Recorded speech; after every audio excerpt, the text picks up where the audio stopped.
So let us now come back a little bit to this issue of evaluation. So as I mentioned before, perhaps the most common and somewhat direct way of evaluating these visually grounded models is via the retrieval task. So just to give a few more details.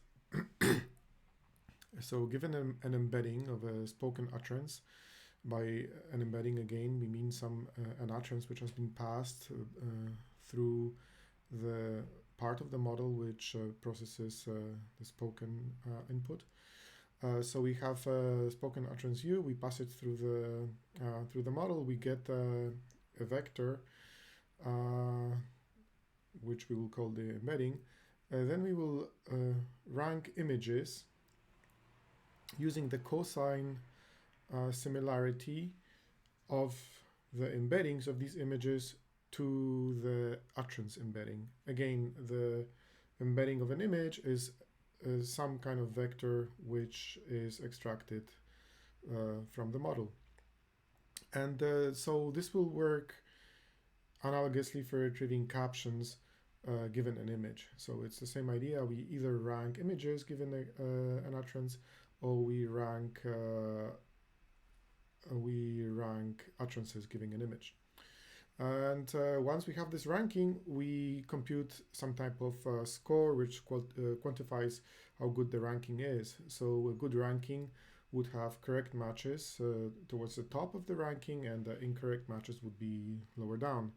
And so there is a number of ways we can do this, but the common approaches are the common scores that we work with are we call it n, where n is some small number, such as 1, 5, or 10, and recall it n then corresponds to the proportion of correct matches among top n, such as top 10. So let's say in the we look at the top 10 highest ranked images, and we see how many of these images are correct given our utterance. And another score that we can compute is a median, or maybe a mean rank of the first correct match. So this score is like the lower it is, the better the ranking. The recall it n is the higher that score is, the better the ranking. And so one issue we have here is the correctness. So if we have these matches, let's say that we have an utterance like a dog is playing with a frisbee, and then we looked at the matches. Maybe some of them have dogs with frisbees, but they were not actually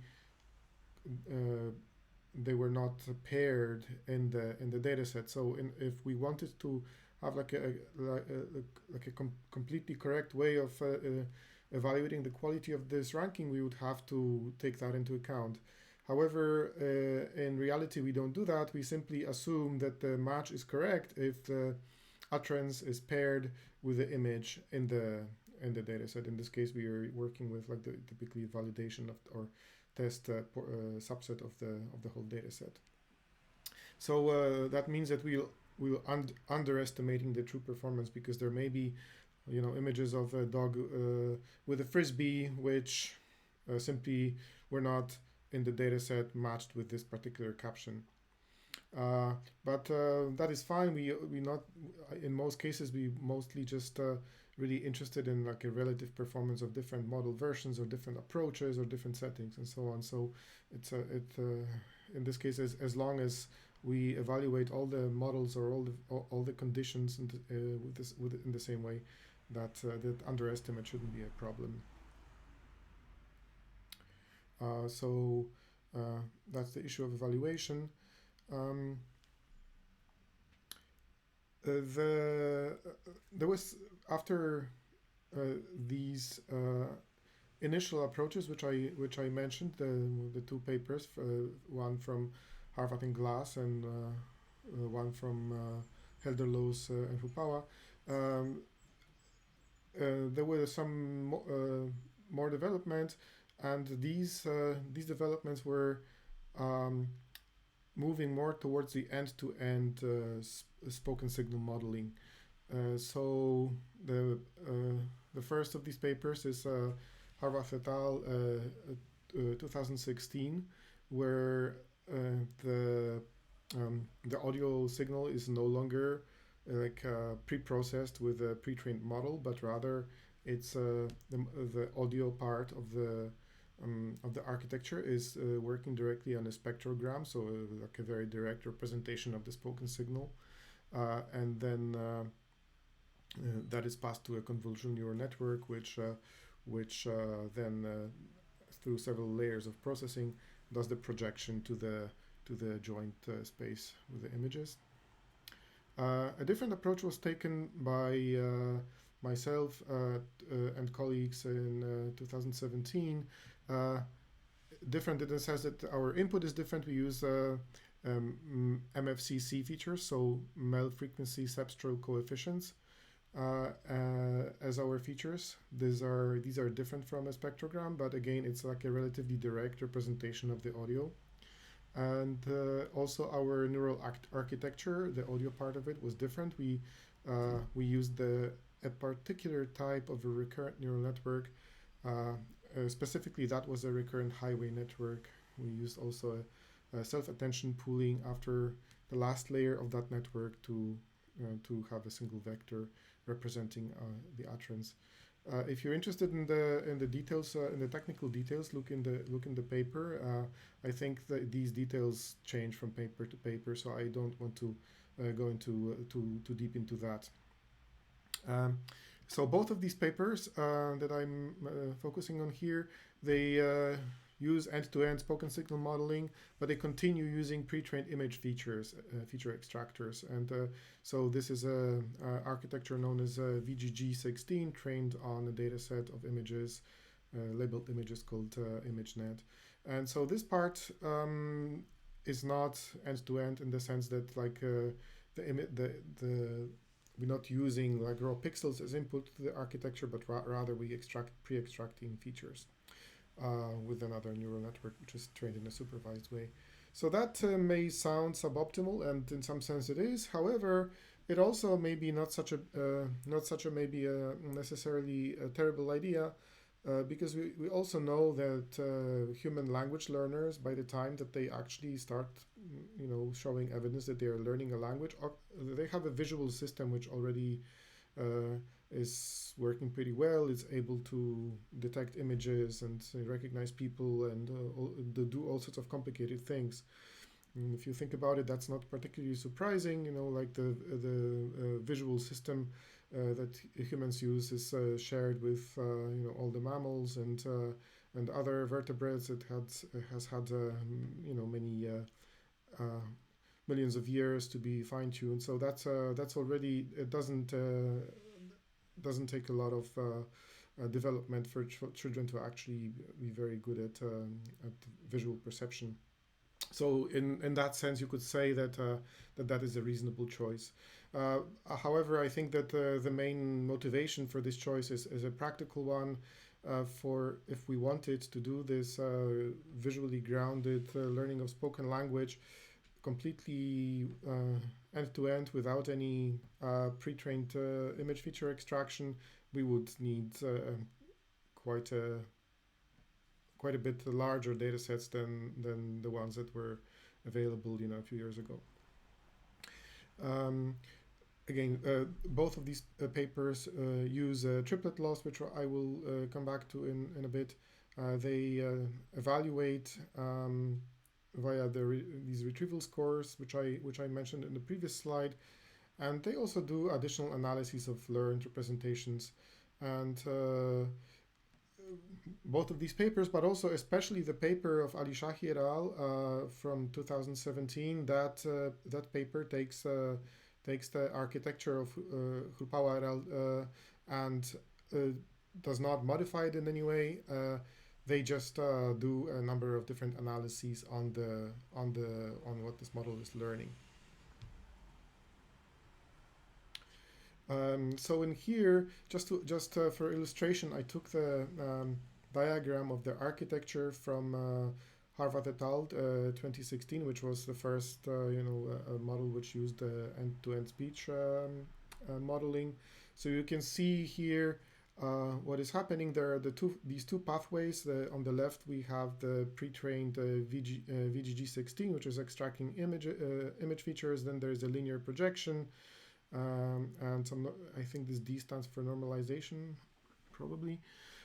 And then on the right-hand side, you see the convolutional architecture applied to the spectrogram. So several layers with different numbers of filters and different layers and so on. So nothing particularly surprising. And then you see that these two are somehow compared via some kind of similarity score, and that brings me to the triplet loss, which is the loss function that both of these models use variants of to encourage the model to actually make sure that images and utterances which share semantic content end up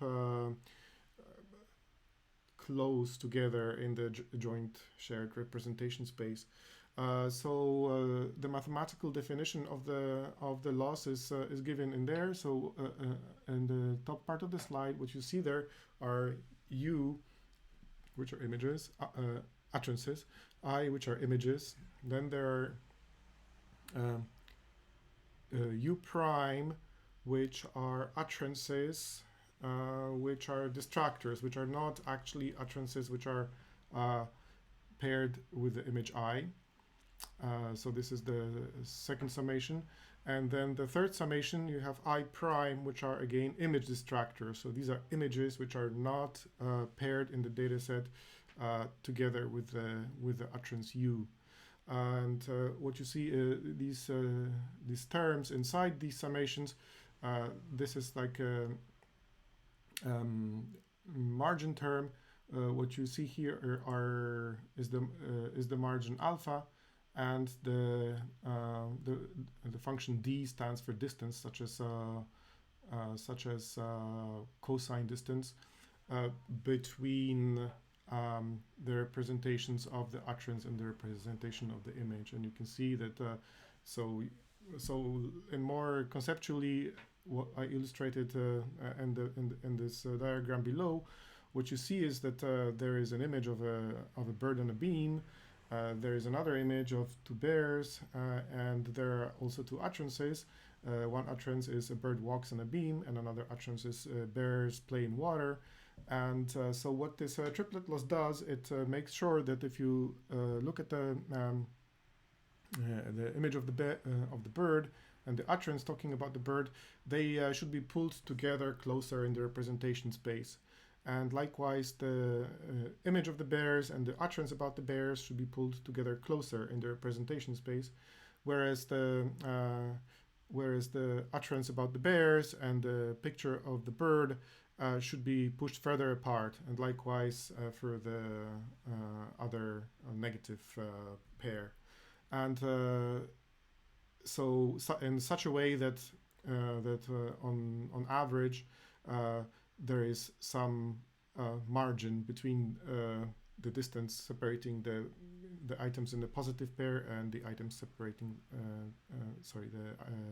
the distance separating the items in the negative pair. And one more thing I wanted to review briefly.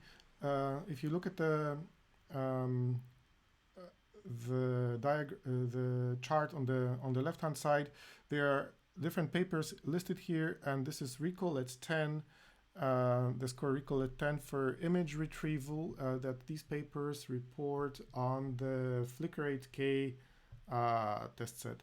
And so you see that there is the first paper from Harvard and Glass from 2015 that reports a RECOLLET 10 of about 17% or something along those lines, and that goes up to above around 40%.